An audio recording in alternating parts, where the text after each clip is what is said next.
from Kansas State University. This is Agriculture Today. Eric Atkinson here. And coming up today from Oklahoma State University, Deryl with this week's Cattle Market Insight. Deryl, among other things, will talk about the announcement last week that Japan would lift the remaining restrictions on U.S. beef imports there, and how much of a boost that will be for our beef sales into that key market. Then highlights from the latest Cattle Chat podcast out of the Beef Cattle Institute here at K-State. This time, Brad White and Bob Larson are joined by a new veterinary medicine graduate here at K-State, Ellie Minnix. They'll look at lameness problems in bulls and proper injection sites on young calves. And later, Jeff Wickman has this week's 4-H segment. All this and more next on Agriculture Today. Hamburgers, roast, ribs, steak, or whatever you prefer. Beef, it's what's for dinner. Kansas cattle farmers produce 7.5 million head of cattle per year. It takes about 7 tablespoons of peanut butter to get the same amount of protein in 1 serving of lean beef. Support your local Kansas farmers and ranchers. Eat beef. This message was brought to you by the K-State Animal Sciences Leadership Academy participants.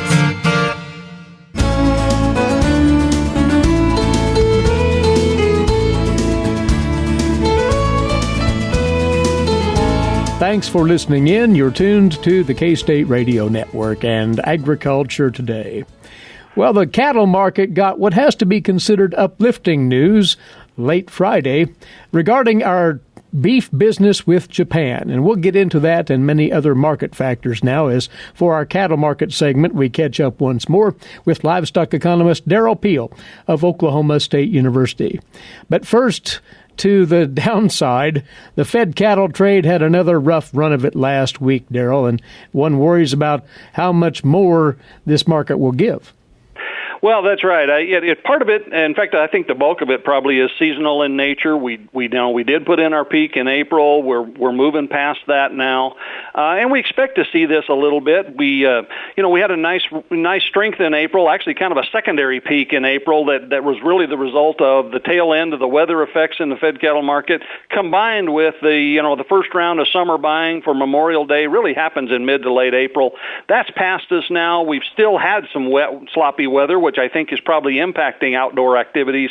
So we're kind of in a little bit of a lull. We'll probably see it pick back up a little bit, at least in terms of the overall demand here as we get into late May, mid to late May. Then we'll be buying for the 4th of July weekend, and so that should stabilize things a little bit and probably slow down this slide that we've seen in fed cattle prices. And we're not talking about a humongous rally here, but something to at least stabilize this trade. I think that's right. It's more of a stabilization of both the box beef and the fed cattle market as we go forward. Typically, the fed cattle price, at least seasonally, usually actually kind of works its way slowly lower, kind of sideways through the heat of the summer, and then bottoms about late August or Labor Day weekend. So we're more or less on track to do that. It's been a little more dramatic with the initial slide here the last couple weeks, but I think it's mostly seasonal in nature. Interestingly, on the feeder cattle side, depending on which auction you're looking at, there is a sliver of strength getting back into that market, it sounds. The feeder cattle market, really took a pretty serious hit, and certainly the futures markets over the last 2.5 weeks. There was a fairly significant adjustment. We've been talking for some time that those futures prices for feeder cattle in particular were significantly higher than the cash market and the cash market fundamentals might suggest. So we did see a correction there, but that had an impact then on cash markets. That said, at least in Oklahoma this last week, we saw a little bit of rebound in that. I think we're getting some of the mud cleared up, and there's probably a little residual summer demand. We've got excellent forage conditions coming at us, but it's been a little slow to develop because of the cool, wet weather. So, and on the other side, feedlots appear to have moved out significant numbers of cattle, kind of cleaning up from the residual weather effects, and so there's some pretty good demand for reloading those feedlots, if you will, for the heavyweight feeder cattle. So once more, we're looking at a situation where on the feeder cattle side, stability might be setting in here too. Yeah, you can look at two different halves of that market. The lightweight calves typically kind of slide in the second half of the year. We're past the seasonal peak, so sideways to, and then, of course, lower in the fall. The big feeder cattle generally grind their way to a seasonal peak in about July and August. And so, I think we'll probably do that, call it sideways to slightly higher as we move, through the second quarter and get towards the third quarter. All right, to the attention getter late last week, it was announced that Japan would be ending its restrictions on U.S. beef imports, which extend to one degree or the other all the way back to 2003 and the infamous BSE incident. Just to remind, Japan banned U.S. beef imports entirely back in December of 2003. After the detection of a BSE positive animal in the United States. And 2 years later, Japan restored partial access, allowing U.S. beef from cattle 20 months of age or younger to be imported. And then in February of 2013, that access was extended to include U.S. beef from cattle less than 30 months old. But now the lifting of that final hurdle, and Deryl, we wanted to get your thoughts on the significance of this, for Japan continues throughout all of it to be the top international market for U.S. beef, last year selling over $2 billion worth to that country. What does this mean for the prospect of added sales? Well, if you think about the implications of this, it really removes the restrictions for older beef over 30 months of age. That's been the rule we've been operating under since we, initially we were 20 months or less, then we got that lifted to 30 months. Now, what it does is opens the door for a little bit of cow-type beef or mature-type beef potentially to go in that market. I don't think that's a big market. It's a positive to the extent that it's there. If you think through the implications, so it is a positive from that standpoint. It will help support cull cow prices to some extent. It will provide opportunities. We're seeing in some cases some of the packers have fairly aggressive cow beef marketing programs where they're pulling out cuts and middles, and this will be one more market opportunity for that, which will then play back into the value of cull cows. So all of that's positive. It may have some ramifications on the ground beef market. We may see some additional demand for lean if more of these cow beef products go to a market like Japan. So there could be some implications for end meats, round cuts in particular, or it may have implications for importing some additional lean for ground beef processing as we go forward. Now, the USDA is quoting a figure of an influx of as much as $200 million additional sales per year. Even if it is mostly the cull cow market that will benefit, this has to be seen as a positive in moving volume along. That's right. It certainly is positive. Anytime you can increase access to a market for any product, it's going to be a positive thing. Now, the reality that we have to keep in mind, of course, is that we face an uphill battle increasingly in Japan because we are not part of TPP and we face higher tariffs and an increasingly disadvantageous tariff situation. So this is positive. It may slow down that negative side of things, but it probably doesn't change the fact that over time we're still on net losing ground in the Japanese market. All right. So this may crack the door open toward that resolution at some point. Maybe that's the best to hope for here. Well, yeah, we're in the process of beginning talks with Japan for a bilateral agreement, and hopefully this becomes part of that, and obviously the sooner the better in terms of doing something to put ourselves back into a more favorable position with Japan. As far as trade talk, certainly our ongoing dispute with China remains at the forefront, Deryl. Once more, the beef sector may not be as directly impacted concerning this as is pork, but there is the spillover influence here. What's your latest observation on the repercussions of that vis-a-vis the beef industry?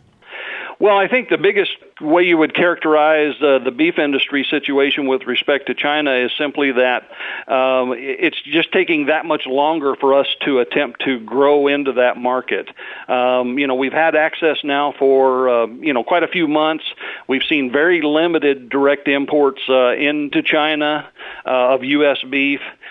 We knew from the get-go that it would be a long, slow process, and obviously the additional tariffs that are in place now make that situation even worse. So it's not a matter that we've lost something. We never had it. We're just not seeing much opportunity for that to grow at this point. If we could get the tariffs out of the way, then we could really get serious about trying to, grow that market from a fundamental demand standpoint in China. Maybe the bigger news remains, again, on the pork side, the African swine fever situation and how that down the road might shift the dynamics, if you will, of meat demand in that country and then potentially for our country as well. Well, that's right. I mean, China is such a huge pork market. China produces 50% of the world's pork, so all the rest of us combined only add up to as much as China has produced, historically. Estimates are all over the place in terms of how much lost production there is in China. We don't know. They don't know more than likely, just to be real honest with you. So, but it's a big number, and they're going to be in the market for protein. They'll be looking for pork, if not from us, from other places. They'll probably still buy some pork from us. In fact, they are buying some despite the tariffs. But whether it's here or there, it's still going to create that demand effect. And it won't be just pork protein that the Chinese will be looking for. They're going to have to also be looking at beef and poultry products as well. Again, how much of that might be directly from the U.S. in terms of beef? It's hard to say at this point, but certainly in total, the entire protein complex stands to see some increased demand as a result of this sort of vacuum that's happening because of the lost pork production in China. All right. And looking ahead at the end of this week, there is a USDA cattle on feed report to lend some numbers for the market to chew on. It is. It'll be on Friday the 24th. And so, again, we'll see where we're at. It looks like we've had relatively big placements in the month of April, as well as pretty decent marketing space. Kind of continuing sort of recent trends. So we'll look for those numbers, but for the here and now, maybe we've found some footing under both the fed and feeder cattle markets. That's the general outlook as we look to this coming week. I think we're through some of these bigger adjustments. Again, futures markets have made big adjustments. The weather has, continued to be an impact that's winding down now, I think. So, yeah, I look for a little more stability and in these markets and generally kind of get back on track with our seasonal patterns. Very well. Always good to hear from you, and we will talk again here in a few weeks. Derrell, thanks for the input. You bet. Anytime. He is from Oklahoma State University, longtime livestock economist there, Deryl Waldren, with some thoughts on the cattle trading trends and the factors influencing those. This is the K-State Radio Network, and we'll return with more. After this, you're tuned to Agriculture Today. What is radon? Home exposure to radon gas is the leading cause of lung cancer death in the United States for non-smokers. In Kansas, 1 in 4 homes will test at or above the EPA action level. The Surgeon General recommends all homes be tested and fixed if necessary. Visit kansasradonprogram.org for more information. Test, fix, save a life. This message brought to you by the Kansas Radon Program, the Kansas Association of Broadcasters, and this station.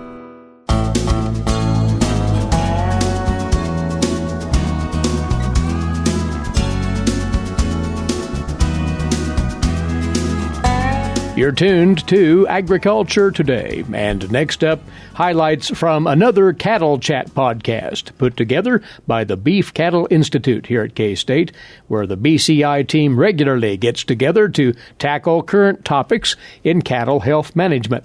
On board this time, K-State veterinarians Brad White and Bob Larson, along with a brand new graduate of the College of Veterinary Medicine, Ellie Minnix. As Brad introduces her here, he notes that as part of her training, she's been working with cattle producers via the Livestock Services unit at the college. Ellie is a senior student in veterinary school. We're lucky enough to capture her today for a little bit of time. Looking forward to her next stage of practice career. And on today's episode, we're going to talk about a couple things. We'll talk a little bit about spring lameness in cows and really look at bulls.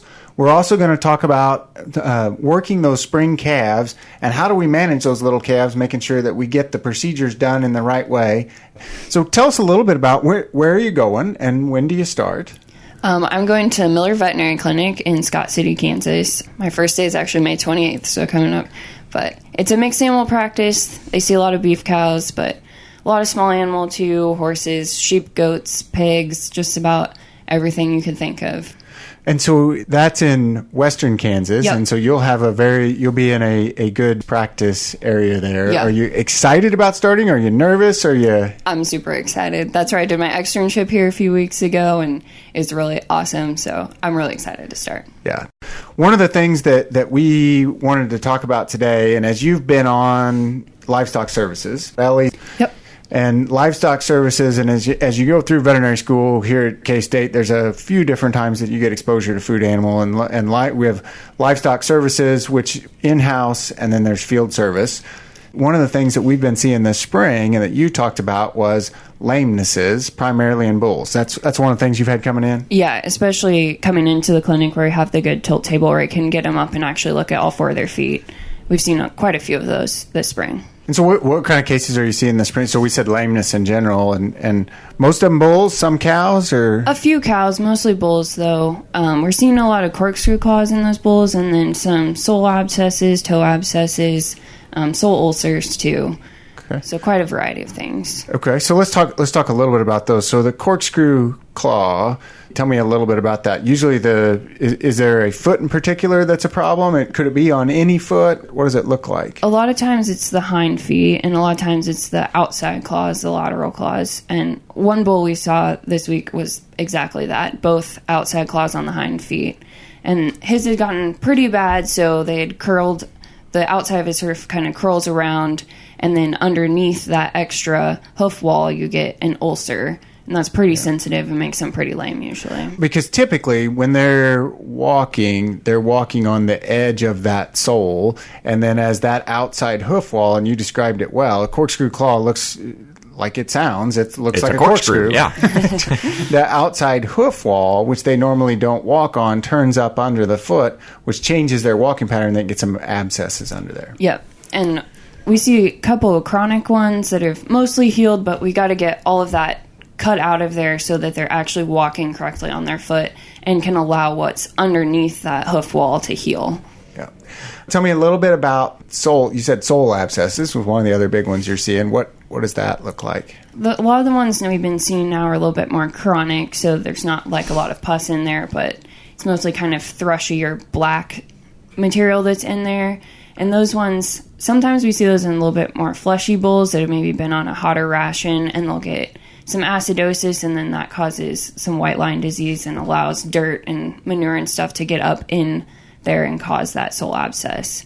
So we've been seeing quite a few of those that you have to cut those out to get down to where it's a little bit more healthy, just so you can get all that material out of there. So those would be clinical acidosis? Or? Well, not necessarily. We see this a lot of times in some of the foot problems. There's probably a genetic component. There's a little bit of argument about how much genetics plays a role. But then we also know that nutrition can have a component in that, again. And what we often say is, bulls or any cattle that get acidosis that actually get sick, well, yeah, those can be a problem. But there's another part of the population where they never really show signs of illness, but they did have some rumen acidosis, some overeating of grain, that type of a thing, which can cause some of these hoof lesions, both the sole abscesses as well as even the corkscrew claw. So it's a diet, probably genetics combination, and then housing, more mud, more rough ground, all of those types of things can contribute to some hoof problems. Because the other thing that we talk about, separate than either genetics or the diet that they're on, is just trauma. You can't be on a farm or ranch without some pieces of metal around. And so pieces of metal, even thorns and plant material, something that damages the hoof or hoof wall, can be the start of some of these problems as well. Yeah, and those sole abscesses, and maybe just give me some perspective here. You mentioned it's related to feeding, maybe the acidosis. Would I expect to see it next day, 2 weeks, a month later? That'll take a little bit of time. Kind of depends on what's causing it and everything, but usually those bulls or cows will end up pretty lame, and sometimes even non-weight bearing, because there's just so much pressure in that foot that they don't want to walk on it at all. Yeah. But it may not appear that way at tomorrow. First. Yeah, it may not be tomorrow. So it takes a little bit of time. Which leads us to, and our BCI Cattle Chat checklist this week is going to be talking about how we manage, and we'll talk specifically about bulls. So number 5 is evaluate your bulls well before the breeding season, just to make sure there's no obvious lamenesses, and also it'd be a good idea to get them in and look closely at their feet. Make sure we don't have any corkscrew claws like we were talking about, or any problems that may need addressed well before your breeding season. If there are problems, you don't want to do it the day you're planning on turning them out. They'll probably be a little lame after trimming their feet, and they're probably not going to want to get after the cows. So having at least a month, I would say, if not more ideally, would be a really good idea before you turn them out with cows. Excellent. Number 4. We're getting some new tools. The breed associations are really interested in feet and legs. And so there's some new tools coming out, some EPDs and other ways to evaluate the genetic component of lameness. Number 3, check them through the breeding season. We talked about checking them before, but check them as we go through the breeding season. Make sure if they're lame, we ought to be able to visually see that, a change in their gait. Number 2, not everything is foot rot. So if you've treated them once for foot rot with an antibiotic and they're not responding, it's probably time to pick up their feet and make sure there's not something else going on. All right. And number 1, foot and leg lameness problems in bulls is probably a bigger problem than we realize. You mentioned when you came in some of the stuff you're doing on Livestock Services, lameness, and doing a lot of work in spring calves, doing processing. Yep, we've definitely been doing a lot of that here on field service, going out to people's places and working calves. One of the things that we wanted to talk about and address is working those, if we have spring-born calves, those calves are pretty small, and we've got to figure out how do we handle them. Do we have to use the same injection sites that we would in weaned calves? Well, first of all, I would say yes. And because the beef quality assurance, BQA, concept is really about thinking about the lifetime of that animal, from birth all the way through slaughter, to make sure that we're providing a quality product for consumers. And so, yes, even at a young age, if we cause an injection site lesion, that's likely to still be present at the time of slaughter, or sure could be. And so this is something that you have to start basically as soon as the first time you handle the calves. You need to follow BQA protocols. And back to, there's actually some studies that have been done where they did clostridial injections, which typically we think of blackleg, clostridial injections. They did those in those calves at this age. Yeah, about 2 months of age, and they still saw. You could see them at slaughter. Yeah. You could see the injection lesions. So even though it may seem more convenient to give it in a different location, and when I say the proper location for calves, it's in that triangle in the neck. Triangle of the neck, exactly right. So one thing to be careful of as you do that is make sure that we have them adequately restrained. Yep, and it's always a challenge too with small calves, because you usually can't. They usually don't fit very well in the same chute you're using for your cows or larger calves. So it is a little bit of a challenge. I think you still can use that chute. You just need to use some maybe additional restraint. So one thing we would do is have someone in the chute behind the calves just pushing them up so that their neck stays within the head. Yeah, a lot of times it takes an extra person. Yeah. And those little calves, they can kick you in the shins. Oh, they for sure can. And the other thing to think about is on these younger calves, they're not as big. Their skin's not as thick, and so probably not going to use the same size needles. Although we're in the same injection area, using some of the same products we do with older calves, might use a different size needle. Yeah, and I think it depends on how big your calf actually is. If it's a real baby calf, 18 gauge is probably fine. But just making sure they're not super long. I mean, those are sub-Q injections, so we don't need to get an 1.5-inch needle. Yeah, for the injections under the skin, I mean, their skin's not very thick at this stage. Yeah. I think you guys are exactly right, because those calves, their skin's not very thick. That muscle's not very thick either. I mean, it is not hard to give an injection in that neck area of these calves. If they're a month or two old, you don't have a lot there. So pick the right spot, pick the right handling, and pick the right needle. For sure. Those are good tips on working those calves. K-State's Brad White and Bob Larson, along with soon-to-be veterinary practitioner in western Kansas out of K-State's College of Veterinary Medicine, Ellie Minnix. Hear the entire Cattle Chat podcast at beefcattleinsitute.org. beefcattleinsitute.org. This is Agriculture Today. While many people know hunger is an issue in developing countries, it is also a problem in our own backyards. In 2010, 1 in 7 Kansans struggled to put adequate food on the table. 2 K-State research and extension programs are tackling this problem. The Family Nutrition Program and Expanded Food and Nutrition Education Program reach thousands of Kansans in more than 70 counties. They learn how to eat healthy with a low budget. For more information about these programs, visit ksre.ksu.edu.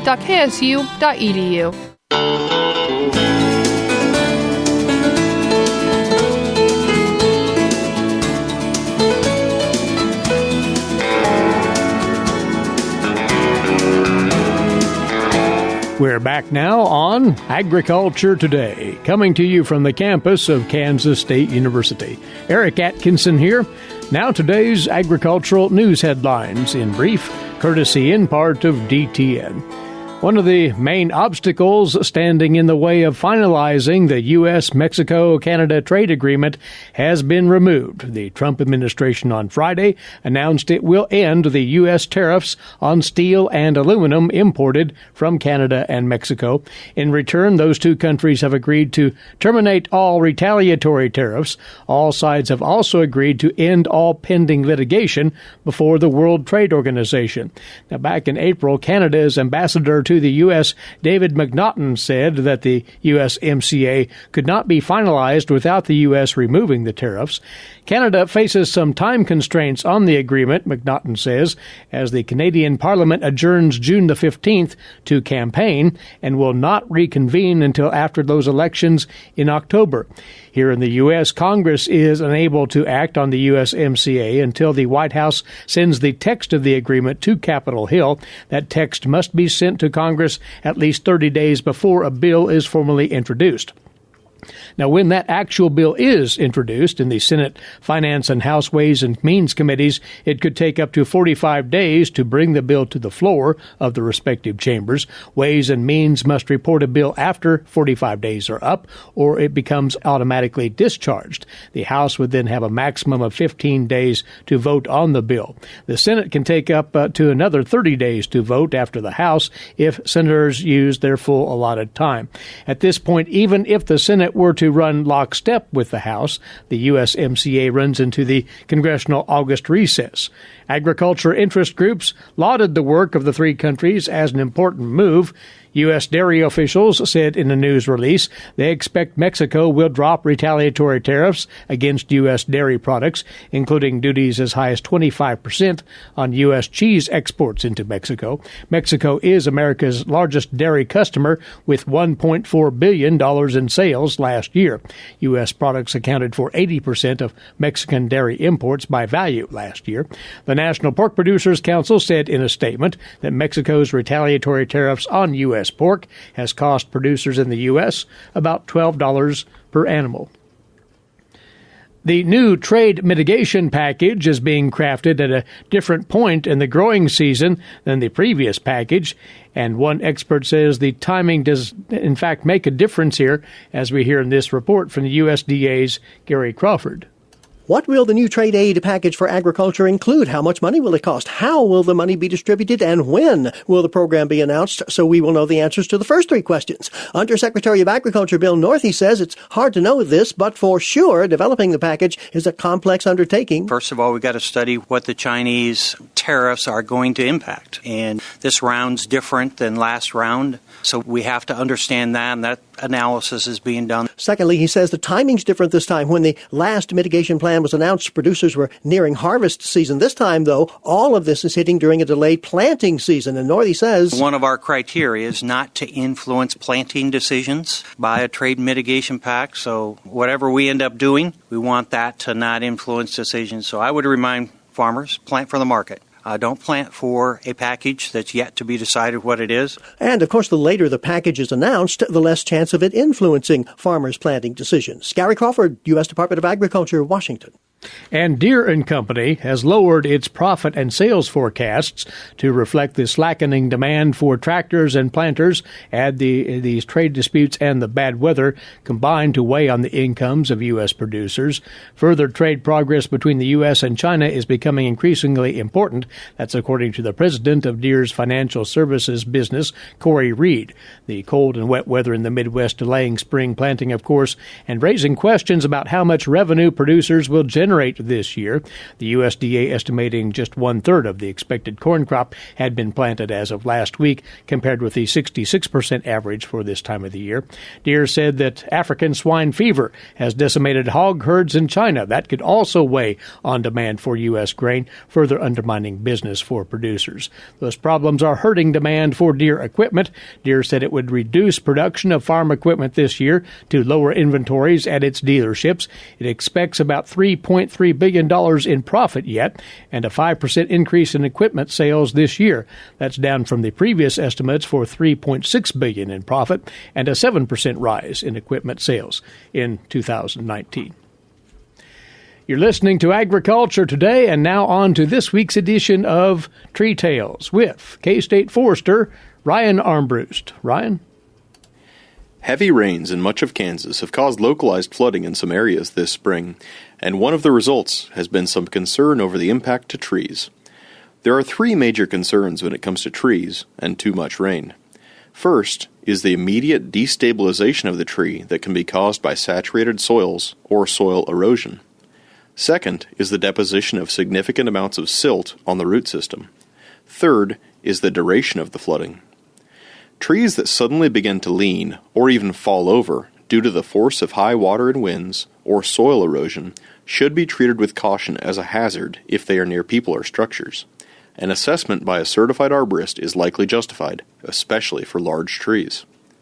If high water has caused a significant amount of silt to be deposited on the root system, more than an inch, then some careful removal of that silt will benefit the tree. Burying the root system beneath a heavy layer of silt will reduce the root system's ability to exchange gases and negatively impact the tree.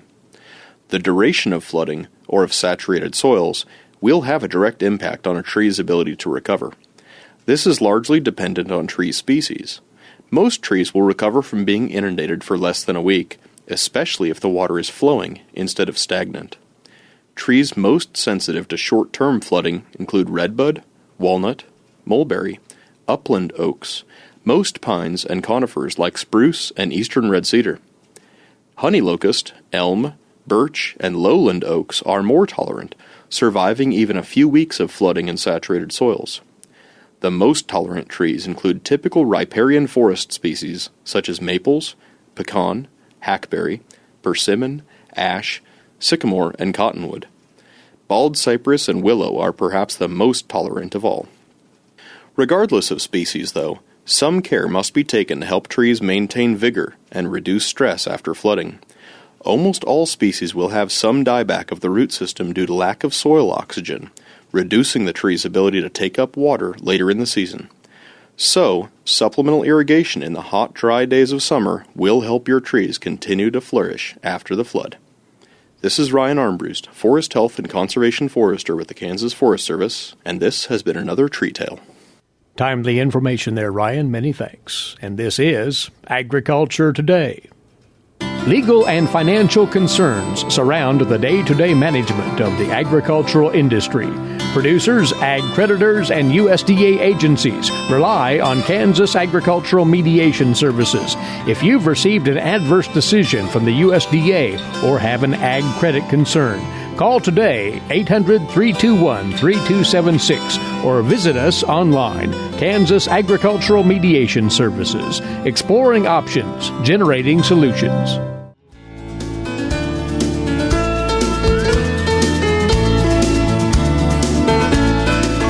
This is Agriculture Today. I'm Jeff Wickman. After nearly 40 years with Extension and 4-H, primarily in Kansas, Northwest Area 4-H Specialist Deryl Waldren is retiring at the end of June. Everything changes over time, and he says that's true with Extension and 4-H.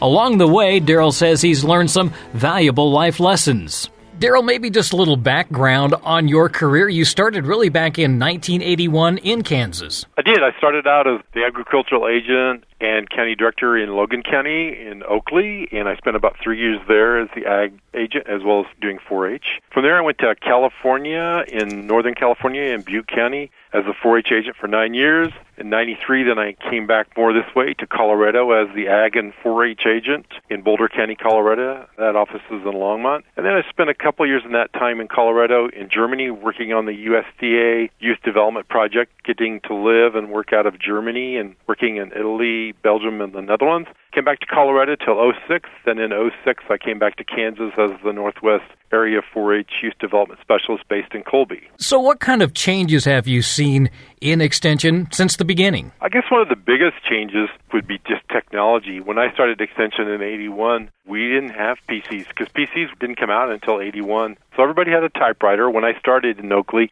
we had a brand new Jazzy typewriter. You could program 8,000 characters into it, so that meant you could spit out or punch out a 2-page letter that looked original. So you could put in the name and dear so-and-so, and it would just keep spitting them out. So it meant that we could become much more efficient. The photocopy machine was an old clunker up in the clerk's office. She made one copy or 2 copies on the glass. There was no mass producing.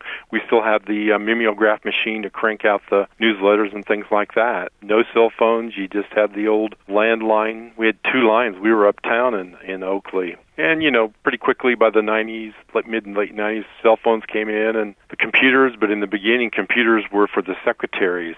Agents got the hand-me-downs. I didn't have a new computer at my desk until about 2000. One of the things that you told me you wanted to talk about was the 3 things to live by. Yeah, I will just say that, I've been in Extension 38 years, and I certainly don't know it all. In fact, each day I learn new information and probably new lessons to live by. But there are a few things that I think I've gleaned in my years of working in 3 different states, 3 different systems, and these are my perspective. We often get upset about things, and I try to ask myself, will it matter tomorrow? Many things don't really matter tomorrow or in a week, a year, 5 years. So then I guess my question is, why do we get upset about it? When you analyze it, it kind of comes down to many times it's a question of style, not substance. It's not how I would do it, but that doesn't make it right or wrong. I believe in the value of the diversity of opinion, and I'm glad that we all don't think the same, and I'm glad that we all don't do things identically, because it'd be a difficult world to live in if everything were the same. So I applaud that difference of looking at things, and often there's no substance to it. It's just a question of style, and I think we forget that. The next one would be, do I have any control over the circumstances? If I can't change it and I don't have responsibility for it, be flexible. Learn to live with it, because I think those that have the ability to adapt and change are going to thrive much more than those that don't have that ability. So I just try to remind myself that, do I have any control? If I don't, well, maybe I should look at not getting all worked up over it. And I guess the last one is, sometimes I think when all else fails, we need to lower our standards. Are the standards so high that no one can meet them? I mean, is it the perfectionist example where maybe you produce a perfect product, but there's not much to it? It's so small, so narrow. So I look at more of, let's produce high quality and high quantity of work and get out there and do things. And it sometimes means that you just got to flat say, well, no one else is going to do it this high, so maybe I'm the one that needs to readjust the perspective and change my standards. An important aspect of your position, and really any extension or 4-H position, is being able to effectively communicate. And that's one of the 2 things, in life and in extension 4-H, we often sometimes have conflict. And when I've reflected upon conflict, what causes it or how does it seem to manifest itself, it comes down to 2 areas, and I think they're communication and consistency. And those things kind of get tripped up, and there can be conflict. And I guess the one on communication is, if you ask a person, most people say they're great communicators. But when you come down to it, I don't think most people are great communicators. And there's a variety of reasons. Because when you communicate, you've got the message, you've got a person who's sending it, you've got a person who's supposedly receiving it, and then in between you've got some feedback, and that might be a verbal response, it could be some body language, it could be a frown, could be noise. So sometimes a noise will prevent that message from even getting to the other person or side. Sometimes the other person's not ready to receive it, meaning in extension world, we've got early adopters, mid adopters, and late adopters. Pretty much that way for everything, not just extension. So if that person isn't ready to receive the message and you send it, they didn't get it. So you've got to send the message at the right time to get it. I just think we need to keep that in mind, that probably going to have to send the message more than once, especially in extension and 4-H. And then often in 4-H circles, you tell them. In 4-H, you tell them again, and then you tell them that you told them. So hopefully, at some point, they get the message and they're ready to receive it. The next part of communication and the conflict issue is the consistency. You got to be consistent in life. So you got to be doing the same thing for everybody that you're doing for one person. I just think it helps to be consistent in not only the message, but also how we apply it, what's going on, so that everybody knows they're on the same boat and doing the same thing. Because many times in 4-H, it might be a policy or a rule or something that somebody's not real happy with. But as long as they know that everybody else is doing the same thing and following it, they can live with it for the moment. And I just know that we often get tripped up when we think that, nobody will know that if I do it for this person and not for another. It doesn't work that way. They find out real quick that you weren't consistent. And I think if we practice more of that, we'd have a lot smoother world. Extension in 4-H also very fast-paced, and you say taking care of yourself is vital. And it's as much taking care of yourself physically and mentally, because, in Extension, there's a lot of resources for professional development, and you just got to make sure that you pull them together and make sure that happens. You've got to have a plan, and then you can go find the money to go to a professional conference, and those resources are there. But with that, you've got to take care of yourself physically, and you're always working in Extension and 4-H on 5 or 6 or 7 or 10 or more than that, different programs, conferences, trainings, events, whatever it might be. And you're never going to get them all done at the same time, so you're always in a process of doing something. So, make sure that you take time for your vacations, and if you're sick, don't come into the office, get well, because, at the end of the day, you've got to take care of yourself, because if you destroy your health or degrade your health, you don't really have much then. You may have a job, but you can't do the job then as you should. It's a balance, and we try to maintain that balance of work and family and life, and it's a struggle. It's not just for people in Extension, it's a struggle for everyone today. That's Northwest Area 4-H Specialist Deryl Waldren. Some of his project areas included engineering, technology, and plant science.